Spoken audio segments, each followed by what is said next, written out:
only if the rules or the controls were actually more aware of the user, its roles and context. The way you could do is adding more complex. You're going to take that policy, you create another more policy to manage.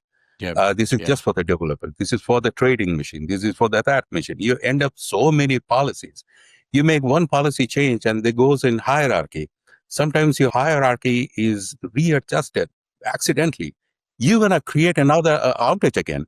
All the lower ones that actually just inherited that. So a lot of challenges.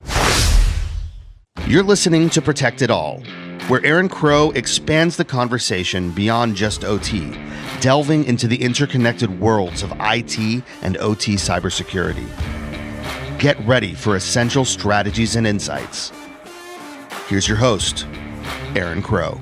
Awesome. Thank you so much for joining me on another episode of the Protect It All podcast. I just get to have these amazing conversations with different people and different perspectives and different experiences from around the globe. And I really appreciate people taking the time to join me in this journey and have these conversations. So let's just dive into it. Why don't you introduce yourself? Tell us who you are, a little bit about your background, your history, and kind of anything you want to share with the audience to get us rolling. Sure. Thank you. Glad to be here. My name is Sharad Rai. Actually started my journey as a systems engineer integration. So worked with Windows, Linux a lot. And also worked with, when I came in US in year 2000, I didn't have the privilege to actually work for the very large organizations. So I worked for the small to medium companies. That also includes a private school in Manhattan. So pretty much I was the go-to guy in IT. I was doing server installations, firewall implementations, layer 3 switches, pretty much everything, site-to-site VPNs.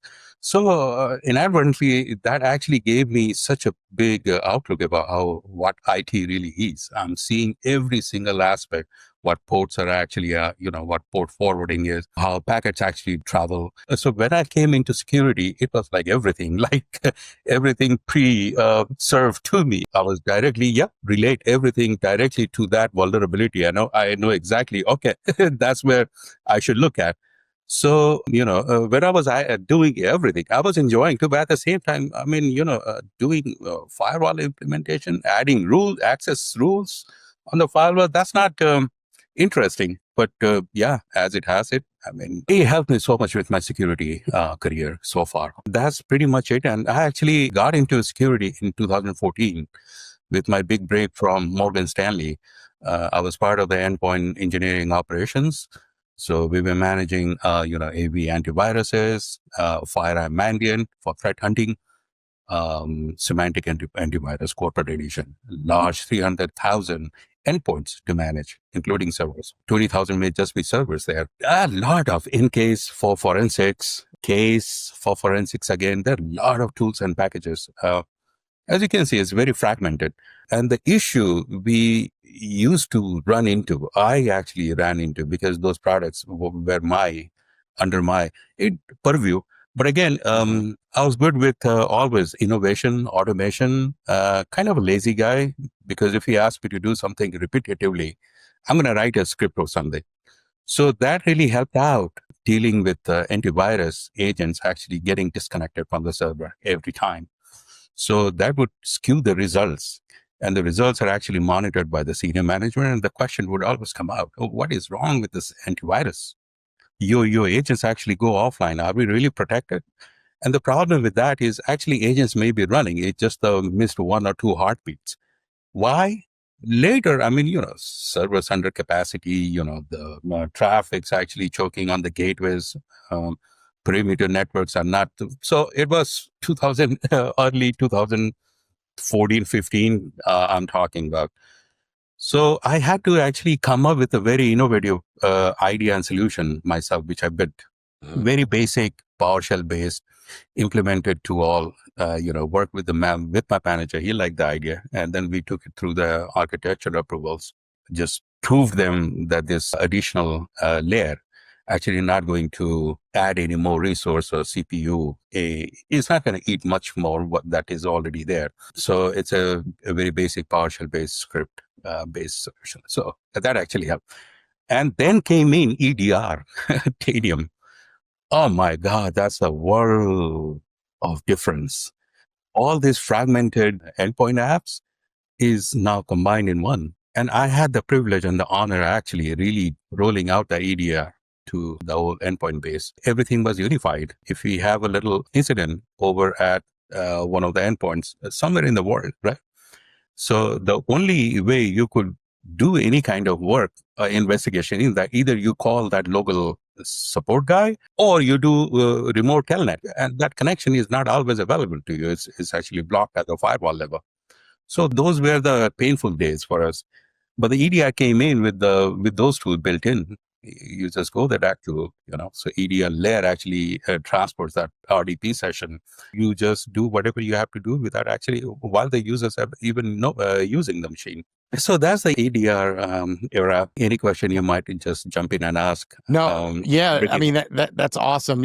Coming from it's similar to my background, very different, but also very similar in that, starting from that bottom, right? I talk to people all the time that are wanting to get into cybersecurity or they're wanting to get into this and that because everybody's talking about cyber right now, right? So it's like, how do I get into cyber? How do I do this? It seems really cool. Like you watch the movies and you see the hackers and you see things on the news.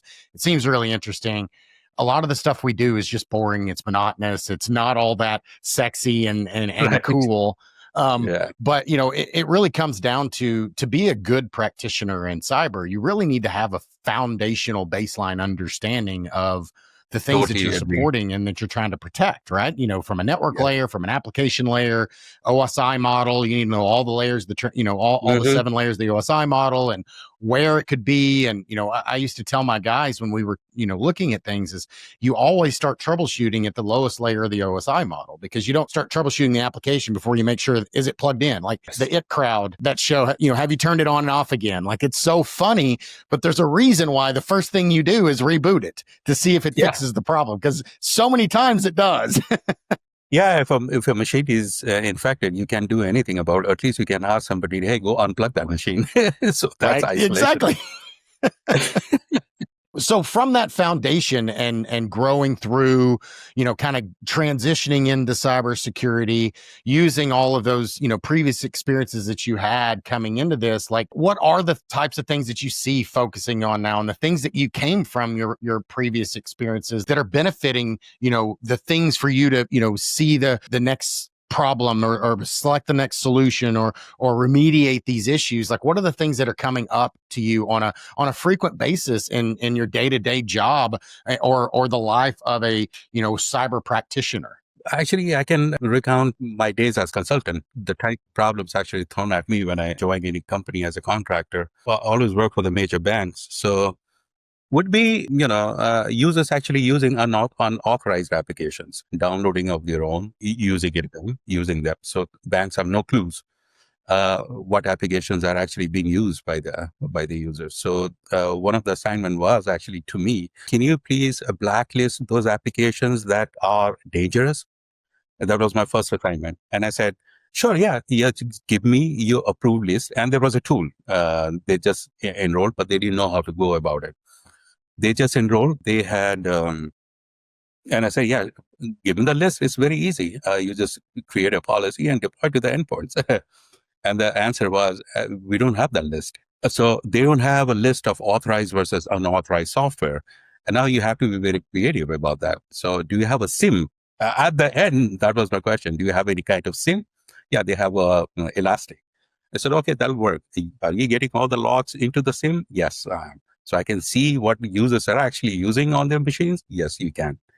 So that's where my go-to, I started digging, have all the data actually come on the SIM, export it out in this Excel.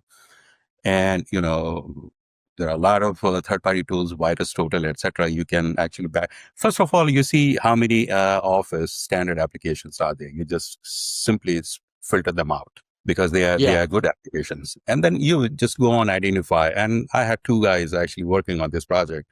So that was fun project. One is, again, whitelisting versus blacklisting.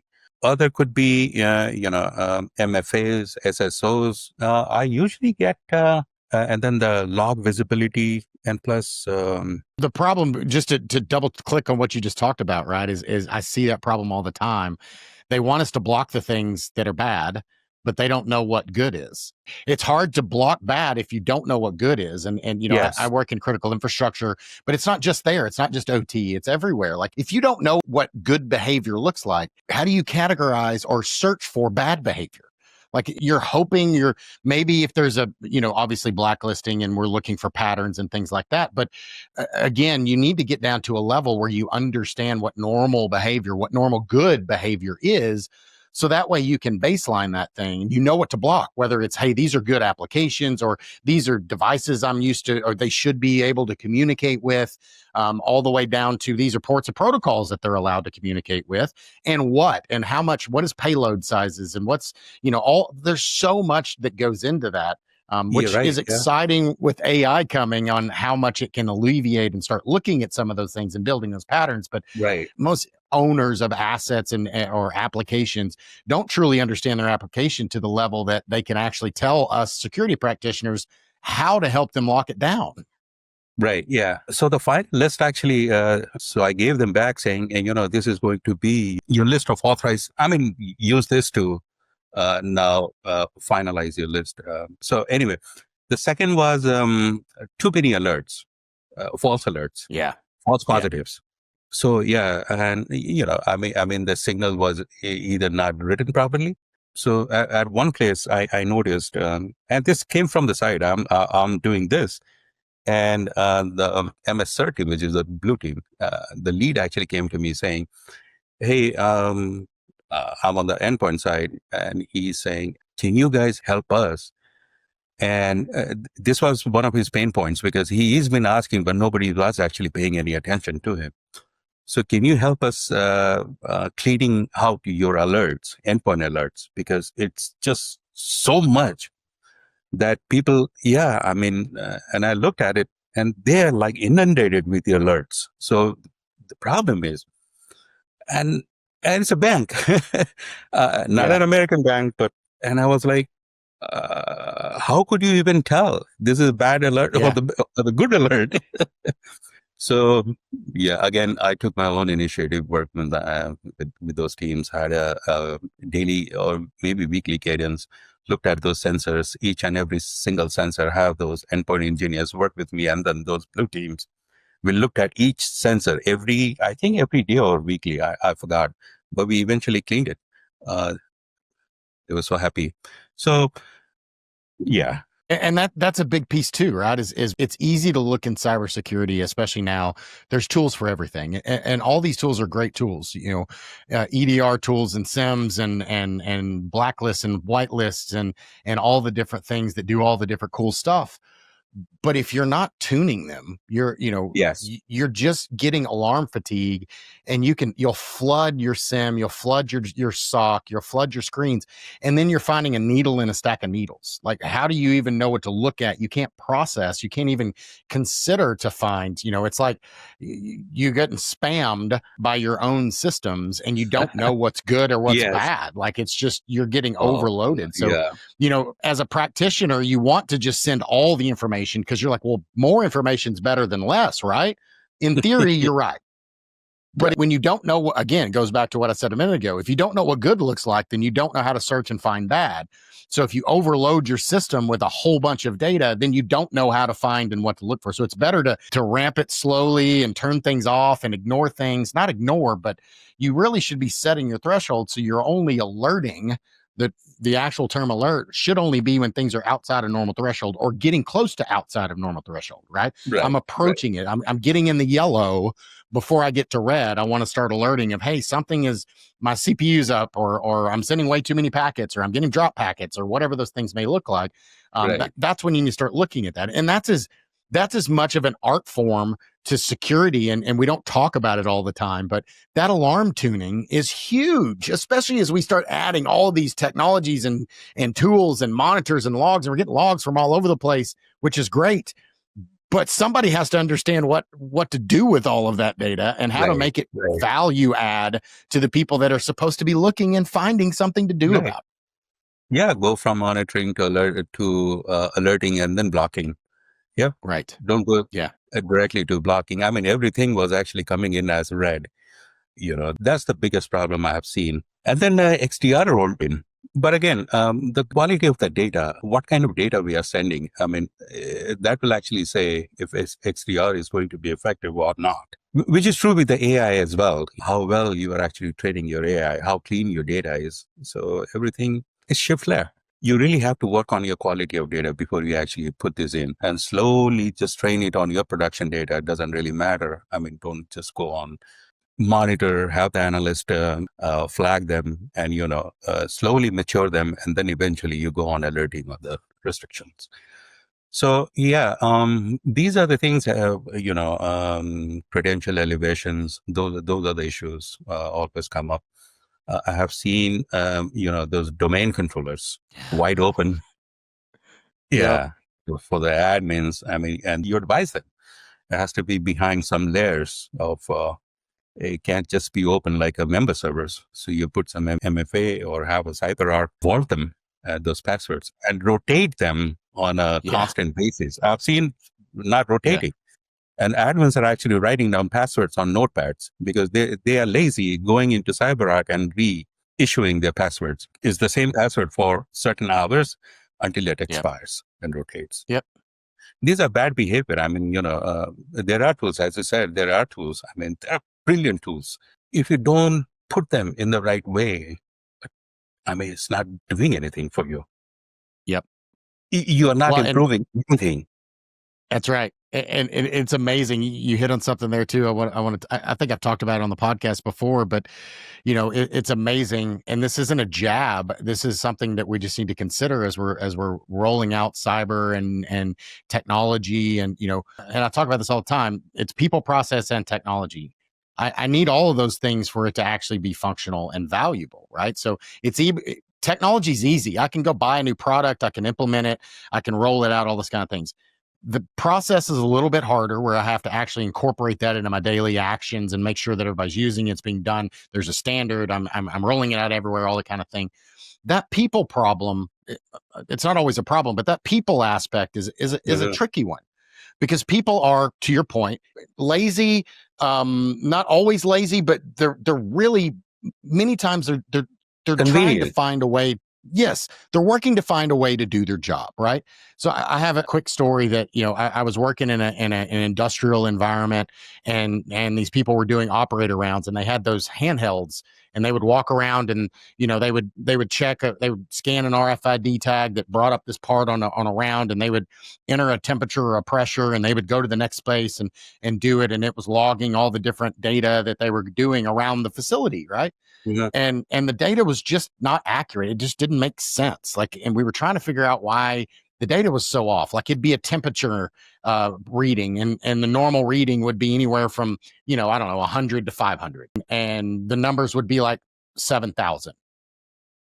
How is it 7,000? Like, there's no way it could be 7,000. Maybe they typoed it. So as we started investigating these things, I was at the site, and I'm sitting in the break room, and I'm watching them. And they're at lunch playing dominoes, and they lean back. I see one of the guys, and he picks up a handheld off the table. He leans back in his chair, and he scans an RFID tag on the wall, and he enters some data, and he keeps playing dominoes. And I just sit there and watch. And he does it again. About a couple of minutes later, scans. Does it a couple minutes later, scans. And finally, about the fifth time he does it, I'm like, "Can I ask a question? What are you doing?" He's like, "Oh man, I got this operator around right now, but it's during lunch, and nobody cares about it anyways. Nobody looks at the data." So he had literally taken an RFID tag for every one of the steps. There was like 30 steps. There were 30 RFID tags, and he knew how long it was supposed to take him to get from point A to point B to point C to point D. And he would sit there and he would scan it. And to be fair to him, he was not being lazy, because he was absolutely willing to do the work. But he had complained that nobody was paying attention to the operator rounds, that he had put multiple things in and nothing was being done. So they finally got frustrated. They're like, "Why am I wasting my time when nobody actually cares about the data that I'm putting in?" And the irony of it is that is actually the thing that got us to help to change the process, because it wasn't being looked at effectively. It wasn't being used, and his time was being wasted. Now, I also removed the RFID tags and told him he couldn't freaking do that anymore. But it's funny, because people will find a workaround. So if you you have to make it worth their while. And you also have to consider the human factor in everything that we do, because people will find workarounds to your system by writing their password on a sticky note or resetting their password every time they want to go in. They'll find a way. They will fail your system. Yeah. It's all about user's experience. I mean, whatever you design, you actually think about human layer as well. Otherwise, they're gonna find shortcut around it to doing the same thing. I was doing the same when I was back not into this IAM and this thing. We would actually check out our password from Hitachi. Hitachi was PAM back then. Then we would write it down because I know it's 8 hours. I'm going to have this same password. So as I said, it's just for convenience, not for the this thing. So anything we design, that's where the product actually comes in. Mindset. You think about the user journey. Are they going to use it? Adaptability. So if the users are going to be happy with this thing, it's not actually working against them, but for them or with them. There's a high likely chance that the good security is actually the security layer that disappears. That does not actually show up. Hey, I'm here. Pop up here, pop up there. Warning here, alert here. The best is actually that disappears. And I think we are entering that era with the AI adaptability of security system that actually just, senses, learns, and do automatic AI, enable response system. So the era is actually from we were gates and guards to guardians, guards and guardians. So we are moving from that time. So I think I lost. No, it's okay. I mean, I feel you're right. And so long with cyber, we were always the ones that said no. Like, we were the ones that resisted. No, you can't do that, or you can't do it that way, or you have to change. And for the longest time, we made processes, many times, not always, but many times, we made the process more difficult. We made the thing that the user wanted to do or needed to do that much more difficult. And that was because of limitations in technology. And the only way we could make it more secure is by making it more difficult to get in. But that even, like, by design, we want it to be difficult for the bad, or the people that aren't supposed to be in, not necessarily bad people, but, people that are not supposed to be in this process. But we really don't want to make it harder on the people that are supposed to be in the process. But many times up until now, it's been just as difficult, whether you're a good guy or a bad guy, because we just had to make it hard, because that was the only option we had to put any control in there, right? We had all of these layers and boundaries that you had to jump over, and it was really tedious. And I had to have all these different, stops and steps and all the things. I took a simple 2-step process and turned it into a 10-step process. And to your point, that's when it gets difficult. I add time. Time is money, and it makes it more difficult. And there's more things to break, and there's more things to troubleshoot, and it just gets so complex. And to your point, like, I'm excited to hear. I know you just got back from Google, and talking about AI and kind of some of the future stuff that's coming out. So I'm excited to hear about that. But how do you see us removing a lot of those things and making it more streamlined? Because I think that's the future, is how do we make it as simple and painless as possible for the person that we want, or the process that we want to be working as it should, and make it super complex and difficult and almost impenetrable for the things that we don't want to take action, the bad actors, the bad processes, that kind of thing. That's where we start winning this battle of cyber, instead of it constantly being an uphill battle because nobody wants cyber. Everybody just wants to do their process. And we just sort of like the guy in the corner is like, yeah, we're the problem child, adding complexity and cost to their projects. True. I think the question is AI. It has to be context-based, contextual. So the user has an identity, and it has a role, and that role is defined. The job is actually defined as per that role. So if your controls are really contextual or context based, it knows who the user who is that user. Like let's say it's a regular employee versus a developer. And there were instances when we used a software called Avecto. It's a privilege escalation, and we actually created a massive outage for 2,000 plus developers somewhere in the world in Asia. Is because one rule actually works for certain 80-90% of users. It's not going to work for those. So that was the point when I was thinking, if only if the rules or the controls were actually more aware of the user, its roles and context. The way you could do is adding more complex. You're going to take that policy, you create another more policy to manage. This is just for the developer. This is for the trading machine. This is for that machine. You end up so many policies. You make one policy change and it goes in hierarchy.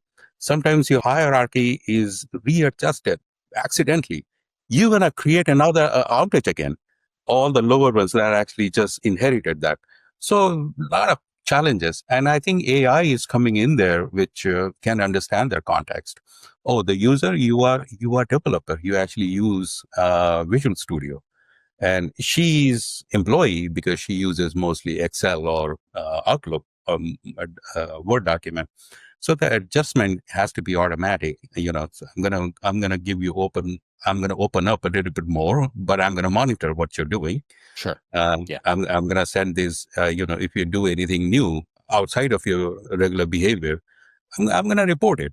But I'll let you do it as long as it's safe for the environment or for this environment or this machine.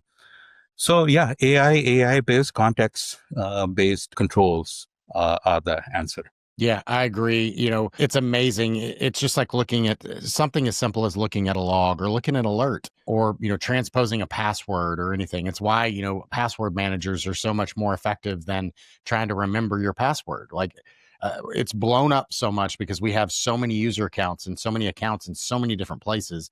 If you don't use a password manager, there's no way your accounts are secure because you're having to remember that.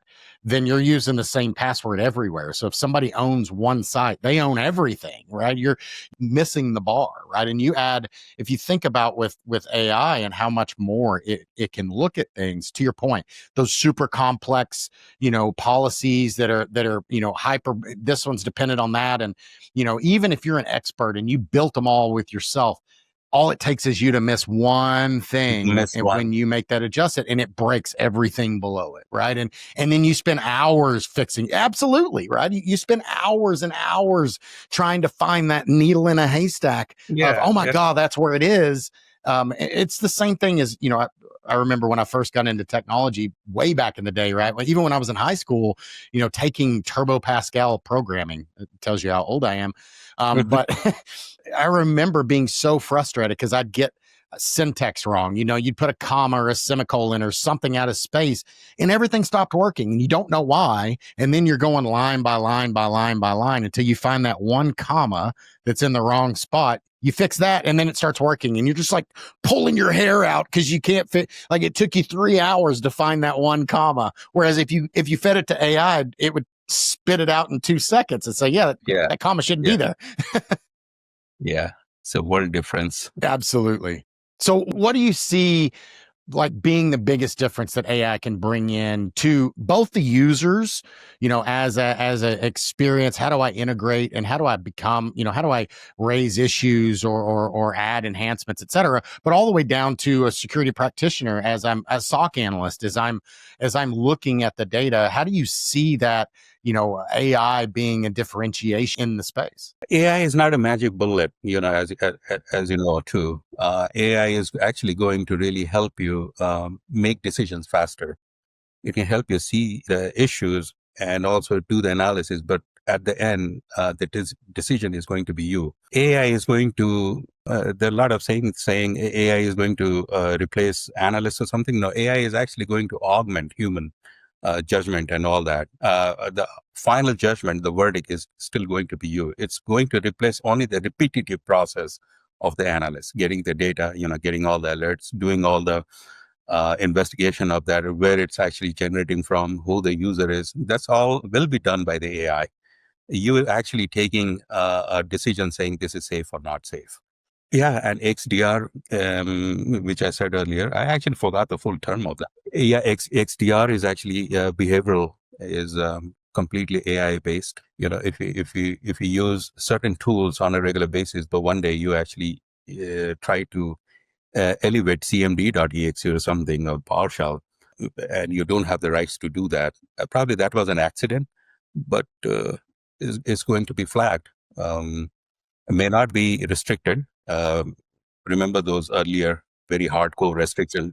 They will probably, or maybe he'll find a way, or maybe he was a good guy, a third or fourth attempt he got in. But if you have a very stringent restriction policy, maybe it'll count 1, 2, 3, and you're done. And the guy is going around getting approvals for the unlocking of, oh God, yeah, those were the days.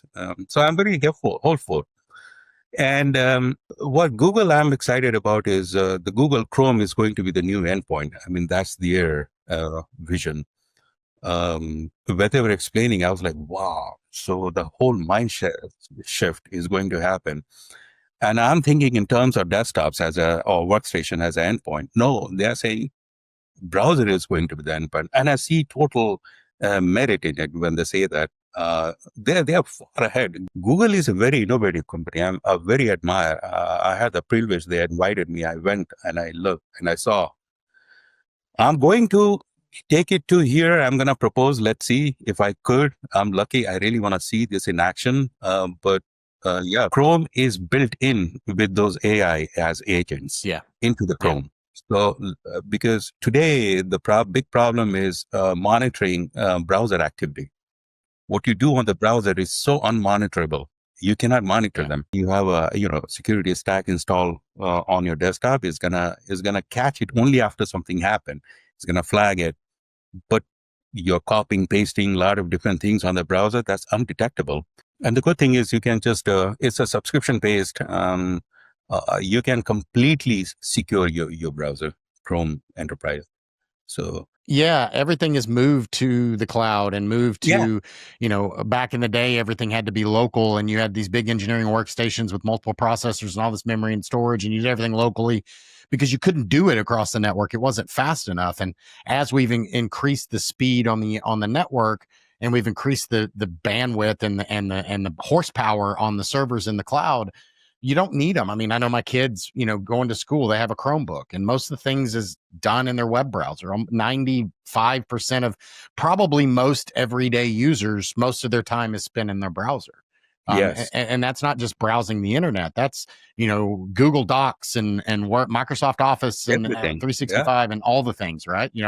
So the more that you can lock it down and restrict it, it's no different than back in the day when we'd restrict which tools and applications a user had access to. Imagine if they only had access to one. They only had access to the browser, and you had complete control over the browser. There was no other applications installed, right? Right. Yeah. I would love to. Very excited about their Chrome security. So with that, what's next 5 to 10 years? What are the things that you see coming? Maybe one thing that's concerning and one thing that's exciting that you see maybe coming up over the horizon in cyber. You'll be amazed how this AI generated attacks are actually happening. Phishing. I have 2 incidents to actually mention. One was in UK. Are you aware? I think somebody defaked the CEO's voice in both cases. That's AI based. Yeah. In Hong Kong, they stole $25 million. UK, something big amount too. So it's AI, somebody defake CFOs and CEOs voice. So that's gonna grow. Yeah. That'll grow. Yeah, and that's hard to, the days of the prince sending the email, send me money and I'll do, all of that it's so much better now. The language, it doesn't sound like a, broken English, Yes. it looks like you, and now, like you said, voice and audio as well, and video even. I mean, it's going to be damn near impossible to detect. So you're going to have some controls to make sure that people don't get captured by that process. Right. Yeah. So credential stealing, a lot of credential stealing actually going on. The basic is you really have to be up to date with your CVE patches, because that's where the vulnerability is actually going eventually. Anyways, these are just the methods and the routes. Eventually, if your server is weak and you're vulnerable, you're not patching on time, you really have to up your security operations, game. You really have to be on top. You really have to be very large enterprises have big, heavy change management process. Things actually, things are happening to overcome those challenges. But again, CVEs are the biggest threat. If we can get up to that far and there's vulnerability wide open, of course you're going to exploit. Because eventually it's the servers that's holding all the data and honey. Everything else is just access in, and then that's how they do whatever they're going to do and take advantage of whatever they're going to take advantage of once they get to that place. Yeah. If you look at the MITRE attack, those TTPs, tactical, they actually give you the whole pathway how to get to the server eventually. He came through there. He had tried to elevate this, the prompt. He used this credential, that credential, eventually access the server. Yeah, ultimately it goes back to what I said in the beginning. Like most of what we do in cybersecurity it's not sexy. It comes down to foundational things. Make sure you're patching, make sure you're locking down your firewall. Exactly. Like they're super simple things that are not super sexy. They're not crazy. All the AI in the world, if you're not patching your systems and you don't have your firewall locked down, doesn't matter. Doesn't really matter. Yeah, patch your servers. And it's always going to be that way, right? It's that way in life. Like, you do everything, but the basics are the things that matter the most, right? Those are the biggest impact that you're going to have in your organization. Whether you're a super large company and you have millions and billions of dollars to invest in cyber, or you're a super small company and you don't have that much. If you focus on the foundational things, you're going to get the biggest return on your time and investment and money and dollars by doing those things right. And if you can only focus on those things and be really good at those things. And you're not going to be perfect, and there's no such thing as a perfectly secure environment. But if you're focusing on those foundational things, you're going to be a lot better off than your competitor that is focused on the whiz bangs and the other things, but they're not patching their systems. Yeah. True. Absolutely. Well, awesome, sir. So, Sharad, I really appreciate your time today, sir. I enjoyed the conversation. I agree. I love talking AI. I love getting different people's perspective. I appreciate you spending the time with me today and taking a risk and a chance. Just so the audience knows and everyone, I reach out to people randomly, right? I see people that are on LinkedIn. I see people that have a cyber background. A lot of people that I come on this podcast with, I've never engaged with before. But for me, this is a way to give back to the community. It's a way to give. I have no agenda here. I'm not trying to do anything or catch anyone. I want people to be comfortable to come out and share their knowledge, because everybody has a story. Everybody has experience that they can bring that can benefit other people. So thank you so much for your time today. I really appreciate it. I enjoyed the conversation. It was really great to meet you. And hopefully we'll meet in person someday, grab a coffee, a donut, or whatever it may be in the future.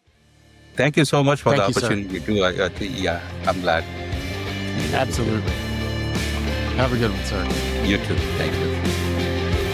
Thanks for joining us on Protect It All, where we explore the crossroads of IT and OT cybersecurity. Remember to subscribe wherever you get your podcasts to stay ahead in this ever-evolving field. Until next time.